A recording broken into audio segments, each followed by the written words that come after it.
Hello students. तो पिछले video में हम लोग ने देखा था कि कैसे प्रिंसिपल्स ऑफ मैनेजमेंट की कुछ इम्पोर्टेंस है, उसके नेचर ऑफ द नेचर क्या है प्रिंसिपल्स ऑफ मैनेजमेंट का। ठीक है, आज हम लोग नए पॉइंट के साथ स्टार्ट करते हैं, थियोरीज ऑफ मैनेजमेंट। ठीक है, मैं सारे पॉइंट्स है ना फटाफट फटाफट आपको छोटे शॉर्ट में एक्सप्लेन कर दूंगा। जब आप टेक्स्ट बुक अच्छे से रीड करोगे आपको उसका क्लियर आइडिया आ जाएगा। ओके, तो 1.5 थियोरीज ऑफ मैनेजमेंट। अभी थियोरीज ऑफ मैनेजमेंट में क्या रहता है, अभी बड़े बड़े थिंकर्स है, मैनेजमेंट थिंकर्स है, उन्होंने कुछ थियोरीज बनाई है। ठीक है, कुछ तो ऐसा उन्होंने मैनेजमेंट के बारे में लिखा हुआ है। तो हम लोग को वो थियोरी को ध्यान में रख के एक्चुअल लाइफ में या एक्चुअल कंपनी में कैसे उसके बेसिस पे हम लोग को थियोरी इंप्लीमेंट करनी है। अभी मैनेजमेंट करते टाइम बहुत सारे प्रॉब्लम्स होते हैं, जैसे कि अभी एक एम्प्लॉय है वो बहुत स्ट्रेस्ड हो गया है, उसको कुछ हेल्थ प्रॉब्लम है, या उसको फैमिली लाइफ और ऐसा बिजनेस फैमिली लाइफ और जॉब लाइफ में ऐसा बहुत बैलेंस नहीं कर पा रहा है। तो वो सारे प्रॉब्लम्स है, उसको कैसे सॉल्व कर सकते हैं, इस थियोरी के बेसिस पे हम लोग उसके ऊपर एक्ट कर सकते हैं। हम लोग मतलब I am talking about the manager. ठीक है, बाद में 1.6 Henry fuels administrative theory of management. Henry fuel father of modern management कहा जाता है उनको। उन्होंने 14 प्रिंसिपल्स दिए हैं।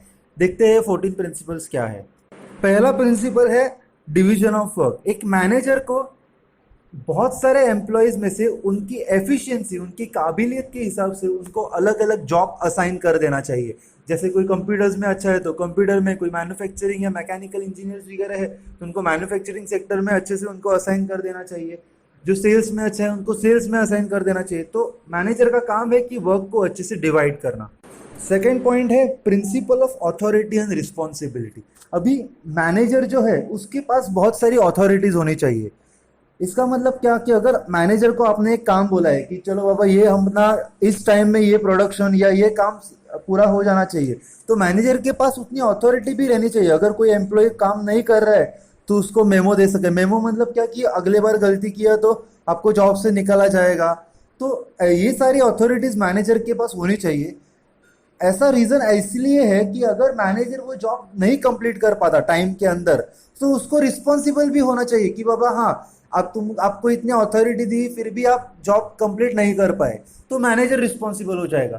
तो इसका मतलब वही है कि मैनेजर के पास अथॉरिटी होती है पर अथॉरिटी के साथ रिस्पॉन्सिबिलिटी भी आती है। ठीक है, सपोज मैनेजर को किसी एम्प्लॉय को छुट्टी देने की अथॉरिटी, अगर उसने उसे छुट्टी दे दी और उसी वजह से अगर जॉब कंप्लीट नहीं हो पाया, जॉब इन द सेंस कुछ काम असाइन किया है मैनेजर को वो कंप्लीट नहीं कर पाया, तो manager will be held responsible कि बाबा उसका कॉलर पकड़ेंगे, बाबा काम क्यों नहीं हुआ।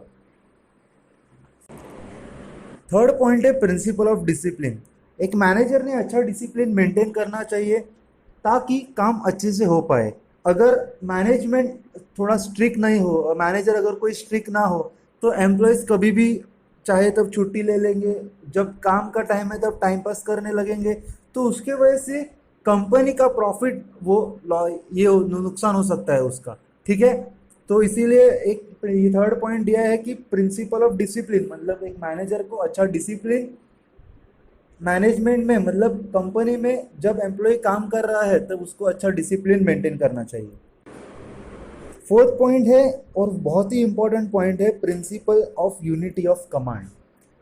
अभी यूनिटी ऑफ कमांड मतलब क्या, अगर आप समझो टीचर हो, आप समझो स्टूडेंट हो और आपके स्कूल में एक प्रिंसिपल है। सपोज दो प्रिंसिपल्स है, ऐसा होता नहीं जनरली, पर समझो दो प्रिंसिपल है। एक प्रिंसिपल ने आपको कुछ ऑर्डर दिया कि बच्चों ऐसा ऐसा करो, ठीक है, आपने वो ऑर्डर फॉलो किया। दूसरा प्रिंसिपल आपको उल्टे ऑर्डर दे रहा है कि नहीं ऐसा ऐसा क्यों किया, आपको ऐसा ऐसा करना है। ठीक है, तो यहाँ पर आपको क्या दो जन की बातें सुननी पड़ेगी, इस प्रिंसिपल का सुने या उस प्रिंसिपल का सुने। तो ऐसा नहीं होना चाहिए। Principle of unity of command मतलब क्या कि एक ही मैनेजर सबको सेम टाइप ऑफ कमांड देना चाहिए। उसी लिए क्या होना चाहिए कि अगर 10 एम्प्लॉयज एक मैनेजर के नीचे काम कर रहे हैं तो एक मैनेजर एक ही टाइप के कमांड्स उन 10 को दे सकता है। और अगर यूनिटी ऑफ कमांड नहीं रहा तो जो मैनेजर अलग अलग दो डिसीजंस दे रहे हैं उन्हीं में कॉन्फ्लिक्ट्स हो जाएंगे। फिफ्थ पॉइंट है principle of unity of direction. इसका मतलब क्या, आपके पास एक मैनेजर रहेगा और एक मैनेजर आपको एक ही डायरेक्शन मतलब क्या, एक प्लान रहेगा, उसी के हिसाब से आपको काम करना पड़ेगा। तो अच्छा मैनेजमेंट करने के लिए फिफ्थ पॉइंट भी एक अच्छा इंपॉर्टेंट पॉइंट है कि आपके पास क्या होना चाहिए, principle of unity of decision, unity of direction. मतलब एक मैनेजर एक प्लान को स्टिक करके एक ही डायरेक्शन में काम करने को बोलेगा। नेक्स्ट पॉइंट है principle of subordination of individual interest to the organisational interest. अभी इस पॉइंट को मैं आपको एक फुटबॉल के एग्जाम्पल के तौर पे बताता हूँ, ठीक है। अगर हमारे पास एक फुटबॉल की टीम है, ऐसा हमेशा रहता है कि एक मतलब एक प्लेयर ने कितने गोल मारे। जैसे आपको बहुत बार पता रहेगा कि मेसी बहुत फेमस है, नेमार बहुत फेमस है, रोनाल्डो बहुत फेमस है, इन्होंने बहुत सारे गोल्स मारे हैं क्योंकि वो फॉरवर्ड के प्लेयर है। फॉरवर्ड के प्लेयर मतलब क्या कि वो गोल के पास रहते हैं, लेकिन पीछे बहुत सारे रहते हैं जो मिडफील्डर्स वगैरह रहते हैं, वो बॉल उन तक पहुंचाते हैं। मतलब क्या, अगर वो लोग ऐसा सोचने लगे कि नहीं बाबा वो लोग ही गोल मार रहे हैं, हम लोग को मौका ही नहीं मिल रहा है, और वो लोग गोल मारने चले गए, तो उनका पूरा टीम का बैलेंस बिगड़ जाएगा। तो यहाँ पर अगर हम लोग को टीम को जीतना है तो उन लोग को सबको साथ में मिलके काम करना पड़ेगा। उनका खुद के इंटरेस्ट के छोड़ के एक टीम का इंटरेस्ट या एक ऑर्गेनाइजेशन के इंटरेस्ट के तौर पे उनको देखना पड़ेगा, ठीक है। नेक्स्ट पॉइंट है प्रिंसिपल ऑफ सेंट्रलाइजेशन। अभी सेंट्रलाइजेशन ऑफ पावर मतलब क्या कि अगर कंपनी में कुछ भी डिसीजन लेना रहेगा तो हम लोग एक अथॉरिटी रहेगा उसको ही पूछ सकते हैं। फॉर एग्जाम्पल अगर आपको मैं बताता हूँ, अभी इतना बड़ा हम लोग का देश है इंडिया, ठीक है, वहाँ पर 29 स्टेट्स है। तो किधर भी कुछ भी प्रॉब्लम होगा तो मोदी भाई को फोन घुमाएंगे क्या, अरे बाबा क्या करने का इधर, ये लाइट नहीं आ रहा है। तो उसको अगर अगर ऐसा हुआ कि हर एक स्टेट में, हम जो महाराष्ट्र में उद्धव ठाकरे है, उधर कुछ प्रॉब्लम हो गया, तो कुछ प्रॉब्लम होने के बाद उन्होंने फटक से मोदी को फोन किया कि बाबा अरे क्या करने का, इधर पानी भर गया है। या वेस्ट बंगाल में उधर कुछ हो गया तो ममता बनर्जी के वापस मोदी को फोन करेगी, अरे बाबा क्या करने का है। अगर ऐसा हुआ तो उसको हम लोग क्या बोलेंगे, सेंट्रलाइजेशन ऑफ पावर, जहां पर हर एक डिसीजन नरेंद्र मोदी वहां पर लेंगे।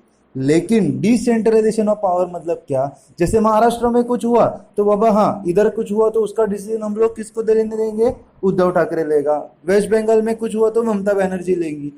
अगर दिल्ली में कुछ हुआ तो अरविंद केजरीवाल रहेगा। मतलब उनको वापस मेन अथॉरिटी, मतलब एक स्टेट का प्रॉब्लम को हम लोग अगर चीफ मिनिस्टर सॉल्व कर सकते हैं तो उसको बताएंगे, अगर बाद में वो जाके ऊपर अथॉरिटीज को बताएगा, ठीक है। कंपनीज में भी ऐसा ही रहता है, अगर अकाउंट्स में कुछ प्रॉब्लम हुआ तो अकाउंट्स में कोई एक मैनेजर रहेगा। अगर आपके कॉलेज में भी आपने देखा रहेगा कि मैथ्स का हेड ऑफ द डिपार्टमेंट रहता है, फिजिक्स का हेड ऑफ द डिपार्टमेंट रहता है, तो उसके सब्जेक्ट के रिलेटेड प्रॉब्लम हम लोग डिपार्टमेंट के हेड्स को बोलते हैं। और कुछ बड़ा प्रॉब्लम रहेगा तो वो हेड्स जाके ऊपर अथॉरिटीज को बोलते हैं, तो उसको बोलते हैं सेंट्रलाइजेशन ऑफ पावर। मतलब एक ही आदमी सारे डिसीजन ले रहा है। डिसेंट्रलाइजेशन ऑफ पावर मतलब क्या कि एक एक बैच या एक एक सेक्टर में एक आदमी असाइन किया रहता है, वो उसके डिसीजन लेने के लिए सक्षम रहता है। प्रिंसिपल ऑफ रेम्यूनरेशन, यहाँ पर रेम्यूनरेशन मतलब सैलरी, पैसा, ठीक है। अगर एक आदमी काम कर रहा है उसके स्किल्स के हिसाब से, उसके नॉलेज के हिसाब से उसको पेमेंट भी वैसा मिलना चाहिए। नहीं तो क्या होगा, एक आदमी समझो कुछ उसका बहुत नॉलेज है और वो काम कर रहा है पर उसके काम के खिलाफ उसको कुछ इनकम जनरेट नहीं हो रही है, तो वो आज नहीं तो कल जॉब छोड़ के चला जाएगा। तो मैनेजर को देखना चाहिए कि अगर कोई आदमी काम कर रहा है, उसको नॉलेज है, तो उसको उसके हिसाब से सैलरी भी मिलनी चाहिए। थोड़े दिन समझो वो बेयर भी कर लेगा कि चलो जाने दो, आज नहीं तो कल बढ़ेगा, पर अगर नहीं हुआ, इसका रेम्यूनरेशन इंक्रीज नहीं हुआ प्रॉपरली, तो आज नहीं तो कल जॉब छोड़ के चला जाएगा। अभी हम लोग देखते हैं principle of scalar chain.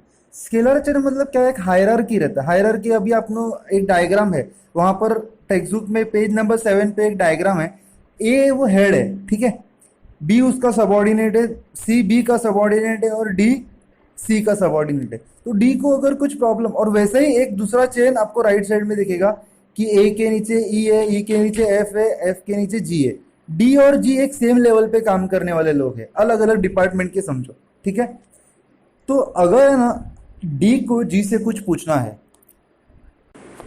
Suppose D एक मैन्युफैक्चरिंग सेक्टर में काम करने वाला है और जी एक डिजाइन में काम करने वाला है, और डी को कुछ मैन्युफैक्चरिंग सेक्टर में एक आइडिया है कि उसको डिजाइन में ऐसा होना चाहिए, तो डी क्या करेगा, सी को बताएगा, सी क्या करेगा, बी को बताएगा, बी क्या करेगा, ए को बताएगा, ए वापस ई को बताएगा, ई एफ को बताएगा और एफ जी को बताएगा। तो इसमें पूरे दिन निकल जाएंगे। तो यहाँ पर एक्चुअली हायरार्की में ऐसा ही होता है कि डी सी को इन्फॉर्म करता है, सी बी को इन्फॉर्म करता है, बी ए को इन्फॉर्म करता है। लेकिन आपको अगर टाइम बचाना है तो स्केलर चेन को ब्रेक करके गैंग प्लैंक मतलब क्या, डी को डायरेक्ट जी से कम्युनिकेट करने का साधन होना चाहिए। ठीक है, तो this is also one of the important principles of scalar chain. Principle of order. अभी प्रिंसिपल ऑफ ऑर्डर मतलब क्या, आपको मैं एक एग्जांपल बताता हूँ। आपको वीरेंद्र सहवाग के बारे में पता रहेगा, वो इंडिया के क्रिकेटर थे जो आते ही फटाफट फटाफट 4 एंड 6 मारने के लिए तैयार रहते थे। ठीक है, तो स्टार्टिंग में पावर प्ले होने की वजह से जैसे फील्डर्स आगे रहते हैं तो उनका यूटिलाइजेशन भी अच्छे से होता है। पर अगर मैंने वीरेंद्र सहवाग को ओपनिंग से हटा के मिडल ऑर्डर में डाल दिया, जहां पर राहुल द्रविड़ जैसे बैट्समैन एक बैटिंग करते थे, तो उनका कुछ यूज नहीं होता था, वो वेस्ट थे इंडियन क्रिकेट के लिए। ठीक है, तो वैसे ही कंपनीज में भी अलग अलग स्किल्स के अलग अलग लोग रहते हैं।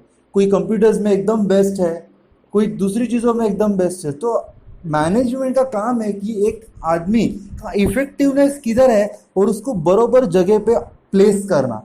अगर उसको रॉन्ग जगह पे प्लेस किया तो वो एम्प्लॉय एक कंपनी के लिए वेस्ट हो जाएगा, क्योंकि वो उसके हिसाब से अच्छे से काम नहीं कर पाएगा।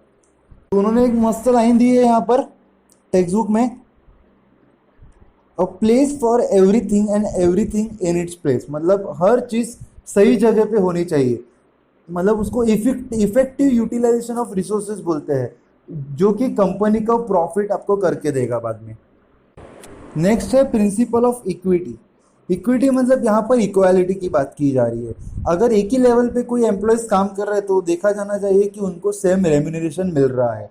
ठीक है, ये पॉइंट काफ़ी इजी है, उसके बारे में मैं ज़्यादा डिस्कस नहीं करता। 12th पॉइंट है principle of stability of tenure. मतलब अगर आदमी एक एम्प्लॉय जॉब कर रहा है तो उसको हमेशा टेंशन रहेगा कि बाबा मेरे जॉब से मुझे कहीं निकाल ना दे, तो वो हमेशा इनसिक्योर फील करेगा। तो उनको एक फिक्स टेन्योर पहले से पता होना चाहिए कि बाबा हाँ, इस जॉब के लिए मेरे पास मैं 60 साल तक इस कंपनी में काम कर सकता हूँ। तो उसको सिक्योरिटी रहेगा तो वो काम भी इफेक्टिवली करेगा। नेक्स्ट पॉइंट है प्रिंसिपल ऑफ इनिशिएटिव। इनिशिएटिव यहाँ पर मतलब क्या कि अगर खुद से कुछ काम करना चाहे, अगर एम्प्लॉय को कुछ काम करते करते कुछ नया आइडिया आ गया तो वो आइडिया को मैनेजर ने वेलकम करना चाहिए। ऐसा नहीं होना चाहिए कि नहीं मैंने बोला है वैसे ही काम होना चाहिए, it should not be like that. तो इनिशिएटिव रहेगा तो एम्प्लॉयज भी मोटिवेटेड फील करेंगे और उनके नए नए आइडियाज वेलकम करने किए जाने चाहिए। नेक्स्ट पॉइंट है principle of team work, spirit D cops. इसका मतलब हर एक एम्प्लॉय या पूरे कंपनी में जितने भी एम्प्लॉयज हैं वो एक ही डायरेक्शन में, मतलब कंपनी के बेनिफिट के लिए काम करने चाहिए, और उनको उस बेनिफिट या कंपनी को प्रॉफिट मैक्सिमाइज करने के लिए एक एम्प्लॉय या एक मैनेजर, 10 मैनेजर में से एक मैनेजर सिर्फ काम कर रहे हैं और 9 सो रहे हैं तो नहीं होगा। सारे मैनेजर्स को एक टीम की तरह काम करके, जैसे टीम मैच जीतती है वैसे ही उनको कंपनी को प्रॉफिट अर्न करने के लिए सबको साथ में मिलके इफेक्टिवली काम करना चाहिए। तो मैंने यहाँ पर 14 प्रिंसिपल एकदम बेसिक या सिंपल लैंग्वेज में एक्सप्लेन करने की कोशिश की है। ठीक है, इससे आपको पॉइंट का मतलब तो समझ जाएगा, लेकिन अगर आप उस पॉइंट्स को टेक्स्ट बुक में अच्छे से रीड करोगे और अपने खुद के वर्ड्स में, मतलब अभी suppose principle of discipline 3rd point है, तो प्रिंसिपल ऑफ डिसिप्लिन अगर आपने लिखा और अंदर का पॉइंट अगर आपने खुद से एक्सप्लेन किया ना तो भी चलेगा, पर उसको एक्सप्लेन करने के लिए आपको ये वीडियो और वो टेक्स्ट बुक अच्छे से रीड करना चाहिए, ताकि आप एक्सप्लेन करते टाइम अच्छे से एक्सप्लेन कर सको। तो ये वीडियो देखने के बाद आप चैनल को सब्सक्राइब ज़रूर करना। Thank you.